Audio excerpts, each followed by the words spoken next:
এই মাসে যারা লোক দেখানো ইবাদত করে, লোক দেখানো সিয়াম পালন করে, যারা অবহেলা করে, যারা ঠিক মতন ইবাদত করে না, যারা পাপ কাজে লিপ্ত থাকে, যারা চোখের হেফাজত করতে পারে না, যারা যৌনাঙ্গের হেফাজত করতে পারে না, এই সমস্ত ব্যক্তিরাই ক্ষমা পায় না। আপনি যদি ক্ষমা পাওয়ার চেষ্টা করেন, আপনি যদি ভালো কাজের দিকে ধাবিত হন, ইনশাল্লাহ আপনি অবশ্যই ক্ষমা পাবেন।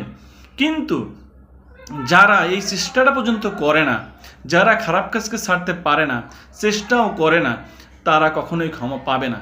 মহান আল্লাহ তাআলা আমাদের সকলকে ভালো কাজের দিকে ধাবিত হওয়ার তৌফিক দান করুন এবং আমরা যেন ক্ষমা পাইতে পারি, সেই আল্লাহ তাআলা সেই তৌফিক দান করুন। যে যেই দিকে ধাবিত হয়, মহান আল্লাহ তাআলা তাদের সামনে ওইটাকে সুন্দর করে দেখান। আপনি যদি ভালো কাজের দিকে ধাবিত হন, তাহলে আপনার চোখের সামনে, আপনার চোখকে আল্লাহ তাআলা ওই কাজের দিকগুলোকে ভালোভাবে দেখাবে। আপনার মসজিদকে সুন্দর করে দেখাবে, আপনার সামনে আপনার অন্তর খুলে যাবে, আপনি জান্নাতের দিকে ধাবিত হবেন।